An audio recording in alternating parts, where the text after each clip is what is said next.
Good afternoon friends, मैं रोहित प्रताप सिंह आप सभी का स्वागत करता हूं आरआर क्लासेस में। फ्रेंड्स, हम लोगों ने कॉन्स्टिट्यूशन कंप्लीट कर लिया था।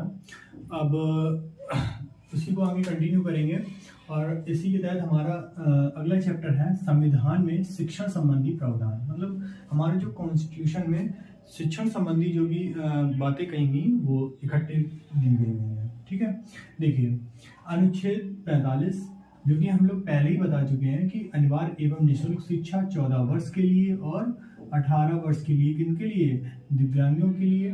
और क्या नाम है, ठीक है। अब आया अनुच्छेद 46। इसमें क्या था? SC/ST क्षेत्र में और वंचित वर्गों की शिक्षा के लिए इन्होंने बात की। हालांकि अनुच्छेद 46 में जो है इनकी शोषण की रक्षा, मतलब शोषण की से बचाने के लिए और इनकी रक्षा के लिए अनेक प्रावधान दिए गए हैं, लेकिन 46 में इनकी शिक्षा से भी प्रावधान दिए गए हैं। ठीक है, अब बात करते हैं अनुच्छेद 343। ठीक है, 343 देवनागरी लिपि में हिंदी। ठीक है, क्या इन्होंने ये कहा है कि हिंदी जो होगी वो संघ की क्या होगी? राजभाषा होगी। याद रखना, ये राजभाषा लिखा है, राज्य भाषा या राष्ट्रभाषा नहीं लिखा है। ये कैसा लिखा है? राजभाषा। ठीक है, ये याद रखना, क्योंकि ऐसे ही एग्जाम मतलब MCQ में ऐसे ही पूछा जाता है कि ये राष्ट्रभाषा है, राज्य भाषा है या राज्य भाषा है। ठीक, अनुच्छेद 350 के क्लॉज 1 को जोड़ के इन्होंने ये कहा था कि जो प्राथमिक स्तर है वहां पर मातृभाषा में शिक्षण होना चाहिए। ठीक है, शिक्षण किस में होना चाहिए? मातृभाषा में होना चाहिए। प्राइमरी लेवल की बात करें तो 1 to 5। लेकिन अगर जो है इसकी बात करें नई पॉलिसी 2020 की, तो आधारभूत शिक्षा 3 से 5 हो गई है। ठीक है, 3, 4, 5। ठीक, और 1, 2 जो होती है वो तुम्हारा फाउंडेशन में चली जाती है, बेसिक में, और ये जो है प्राइमरी में। और पहले जो था 1 से 5 आपका प्राइमरी में। 2020 NEP आपके में है नहीं, जब आएगा तब बताएंगे। अनुच्छेद 351 की बात करें तो हिंदी 351 की बात करें तो इसमें हम क्या देखते हैं कि हिंदी की विकास या वृद्धि के लिए प्रयास किए जाते हैं। ठीक है, इसी के तहत अब हम बात करते हैं सूचियों की। तो संघ सूची, राज्य सूची और समवर्ती सूची तो हम पढ़ ही चुके थे। संघ सूची में 100 विषय हैं। शिक्षा संबंधी उपबंध कौन कौन से हैं? एक तो 13वें उपबंध में, 62 उपबंध में, 63, 64, 65 और 66 उपबंधों में जो है बात कही गई है शिक्षा संबंधी। लेकिन वो सारे इंपॉर्टेंट नहीं है, लेकिन 63 मुझे इंपॉर्टेंट लगा। तो पहला है, मतलब 63 में क्या है कि राष्ट्र महत्व के जो शिक्षा संस्थान होंगे उनकी देखरेख कौन करेगा? संसद करेगा। उनके अच्छा बुरा वो सारी चीज़ें, एंड बेसिकली उनको अनुदान देने की बात यहाँ तक आती है। जैसे BHU Banaras Hindu University, AMU Aligarh Muslim University और DU दिल्ली यूनिवर्सिटी, ये सारी चीज़ें। राज्य सूची और समवर्ती सूची की बात करें तो राज्य सूची की बात करें तो सबसे पहले 66 विषय थे और समवर्ती सूची में कितने थे? 47 विषय थे। फिर बताया मैंने 42वां संविधान संशोधन आया 1976। जब 42वां संविधान संशोधन 1976 आया तो 5 विषय ऐसे थे जिन्हें राज्य सूची से निकालकर समवर्ती सूची में डाल दिया गया। तो 66 से सीधे 5 गए, 61 बचे, और 47 में 5 जोड़े तो 52 हुए। इस तरीके से वर्तमान में राज्य सूची में 61 विषय हैं और समवर्ती सूची में 52 विषय हैं। वो 5 विषय कौन कौन से हैं? एक तो शिक्षा, एक तो नापतौल, एक वन, एक वन्यजीव और एक पक्षी। ठीक है, ये पक्षियों की रक्षा। तो ये सारे के सारे हमारे क्या हैं? 5 विषय हैं जो कि 42वें संविधान संशोधन के तहत ट्रांसफर किए गए थे। अगला हमारा है MHRD, ministry of human resource and research and development. देखिए, बहुत से लोग ये समझते हैं कि जो है MHRD है जो ये ही शिक्षा का हमेशा से देखता आ रहा है, मतलब शिक्षा का जो भी काम है वो MHRD देखता आ रहा है, लेकिन ऐसा नहीं है। जब सबसे पहले जो था वो शिक्षा मंत्रालय एक अलग विभाग था, समझ रहे हो, शिक्षा मंत्रालय जो अलग विभाग था, फिर शिक्षा मंत्रालय में मानव विकास मंत्रालय को जोड़ दिया गया, मानव विकास मंत्रालय को जोड़ दिया गया। और फिर जब मानव विकास मंत्रालय को जोड़ दिया गया 1986 में राजीव गांधी द्वारा इस शिक्षा मंत्रालय का पुनर्गठन हुआ और मानव विकास मंत्रालय को इसके अंतर्गत जोड़ दिया गया, तब ये बन गया MHRD। ठीक है, मानव संसाधन विकास मंत्रालय, ministry of human research and development. ठीक है, अब बात करते हैं कि ये बहुत लंबी टाइम पीरियड तक चला। फिर आया 2020 की NEP, ये देखिए 2020 में जो NEP आई वो NEP 3rd थी। ठीक है, 2020 की।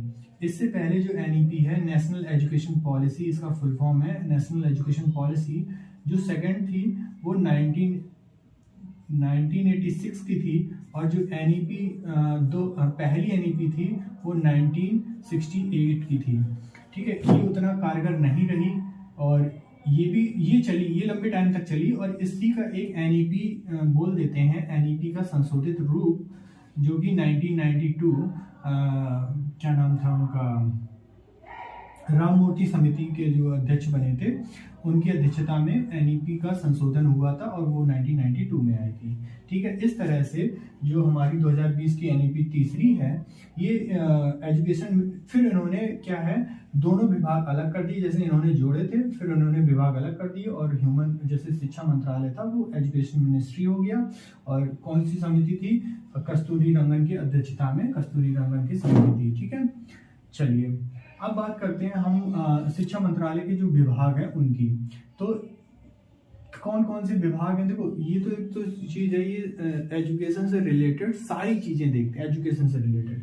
देखिए साहित्य हो गया, कला, ललित कलाएं, ललित कलाएं क्या होती है, फाइन आर्ट्स होते हैं, मतलब छोटी मोटी जो सूक्ष्म कारीगरी करी जाती है ना, वो सारी चीजें आती हैं इसके अंतर्गत। मनोरंजन विभाग भी इसी के अंतर्गत आता है।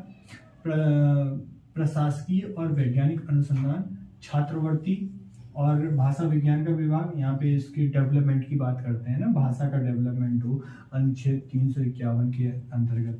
यूनेस्को विभाग होता है, उच्च शिक्षा विभाग होता है, NCERT भी इसी के अंतर्गत आती है। ठीक है, याद रखना NCERT भी इसी के अंतर्गत आती है। अच्छा बताइए, NCERT का स्थापना कब हुई, मैं पहले भी बता चुका हूँ। और विद्यालयी शिक्षा, जो भी छोटे जो भी विद्यालय होते हैं ना, तो वो भी यही देखता है, यही दिशा निर्देश करता है। NEP इन्होंने लेके आए तो सभी विद्यालयों में अप्लाई हो रहा है, तो ये कहीं ना कहीं इन्होंने विद्यालयी शिक्षा को भी देखते हुए इन्होंने NEP 2020 लाया कि अगर हमारा बेस मजबूत रहेगा तो आगे भी हमें आउटकम अच्छा मिलेगा। ठीक है, तो आई होप आपको याद होगा कि जो है NCERT कब आई। याद रखना कि ये सारे विभाग पूछे जा सकते हैं कि NCERT कब आई और SCERT कब आई, है ना, और क्या नाम है, IGNOU कब आया। ठीक है, ये सारी चीज़ें पूछ सकते हैं। अब बात करते हैं कैप की। तो central advisory board of education, advisory से मतलब आ गया कि ये किससे संबंधित है, ये मेनली परामर्श से संबंधित है कि किस तरह से डेवलप किया जाए, किस तरह से डेवलप नहीं किया जाए। ठीक है, तो क्या नाम है, एक रिपोर्ट आई, उसमें इन्होंने जब बताया कि जो है 1950 से लेके 1975 तक, 1950 से लेके 1975 तक प्राइमरी लेवल पर, यानी कि प्राथमिक स्तर पर कोई डेवलपमेंट नहीं हुआ। और उन्होंने इसका सॉल्यूशन बताया, क्योंकि केंद्र का इन्हें क्या नहीं मिला, सहयोग नहीं मिला। अगर केंद्र का इन्हें सहयोग मिलता तो कहीं ना कहीं प्राइमरी लेवल हमारा मजबूत होता, अच्छा होता। इस टाइम पीरियड में जो है वो प्राइमरी लेवल किसके अंतर्गत था, आपको पता होना चाहिए कि इस टाइम पे राज्य का विषय था ये। लेकिन जैसे ही 76 आया, अमेंडमेंट आया, और ये हो गया हमारा जो है कहाँ गया, समवर्ती सूची का विषय, ये समवर्ती सूची का विषय हो गया। और फिर केंद्र और राज्य, केंद्र प्लस राज्य दोनों का ही सहयोग मिला। ठीक है, और फिर डेवलप किया। ठीक, मॉर्निंग में सच में यार कभी कभी परेशानी हो ही जाती है। देखिए मैं पूरी क्लास कर चुका था, लेकिन बाद में पता चला कि बीच में वीडियो कट हो गई। देखिए थोड़ी रह गई थी। खैर मैं कहाँ पे था, ये स्टार्ट ही करने वाला था, तभी वीडियो खत्म हो गई। देखिए राष्ट्रीय लक्ष्य जिन्हें संविधान में वर्णित किया गया है, ठीक है। तो मतलब संविधान में जो भी ऐसे लक्ष्य उद्देश्य जो कि संविधान में भी वर्णित है। वैसे तो उद्देश्य क्यों कौन उद्देश्य बनाता है, MHRD उद्देश्य बनाता है कि समाज की मांगों के आधार पर, है ना। तो यहाँ पे क्या हुआ कि राष्ट्र जो है वो संविधान में वर्णित कर दिया गया। इन्हें क्या किया गया है, 3 भागों में बांटा गया। कौन कौन से, प्रजातांत्रिक, समाजवादी और धर्मनिरपेक्ष। तो प्रजातांत्रिक आदर्श की बात करें तो न्याय, बंधुत्व और स्वतंत्रता जैसे टर्म दिए। इन्होंने कहा कि बच्चे को इस तरह की शिक्षा देनी चाहिए कि वो सभी के प्रति न्याय की भावना रखे और बंधुत्व की भावना रखे और स्वतंत्रता की भावना भी रखे। जैसे कि ऐसा हो कि खुद जियो और जीने दो जैसी भावनाएं रखें, ठीक है। समाजवादियों की बात करें तो बच्चे में इस तरह की शिक्षा व्यवस्था के तहत उनमें विकास हो कि बच्चा हर किसी के कल्याण की बात करे और हर किसी के कल्याण की भावना उसमें पैदा हो, ना कि जो है वो स्वार्थी बने, है ना। चलिए धर्मनिरपेक्ष की, हाँ यही बोला था मैंने कि भाई धर्मनिरपेक्ष क्या ही बताएं हम, धर्मनिरपेक्ष तो आपको पूरा एक चैप्टर बता चुके हैं, है ना। तो इतना सा रह गया था और वीडियो पूरे कंप्लीट हो गया, चलो कोई दिक्कत नहीं। हाँ तो फिर कल मिलते हैं, है ना। तो लाइक शेयर और सब्सक्राइब कर देना। भूल जाता हूँ मैं एक तो बोलना, पिछली बार मैंने अभी देखा कि एडिट करते टाइम पे कि जो है लाइक शेयर सब्सक्राइब तो हम बोले ही नहीं। एक तो सच होता है पढ़ाते टाइम पे मुझे ये बोलना भूल ही जाते, लास्ट बीच में कभी मैंने नहीं बोला, कभी कभार अटक गया हो तो बोल दिया, वरना लास्ट में बोलते हैं। ये सब पसंद भी नहीं है, लेकिन क्या करें, आप लोगों से कहना पड़ता है। और जो नया आएगा वो उसको पता चलेगा कि हाँ सर बोलते भी हैं या नहीं बोलते हैं। और दूसरा ये चश्मा, ये मैंने क्या नाम है, मैंने देखा कि बहुत ज़्यादा फ्लैश पड़ता है इस पर, और इसलिए लगाए ना। ऐसा है कि आई साइड नंबर वाला चश्मा है, कल से मैं आगे वाली लाइट बंद कर दूंगा, जिसकी वजह से अभी मैं भूल गया था, जिसकी वजह से ये प्रॉब्लम नहीं क्रिएट करेगा, ठीक है। तो चलिए फिर कल मिलते हैं, है ना। और लाइक शेयर सब्सक्राइब करते रहो प्लीज़, बहुत ज़्यादा एफर्ट करते हैं तो इतना तो बनता है ना। चलिए ठीक है, थैंक यू।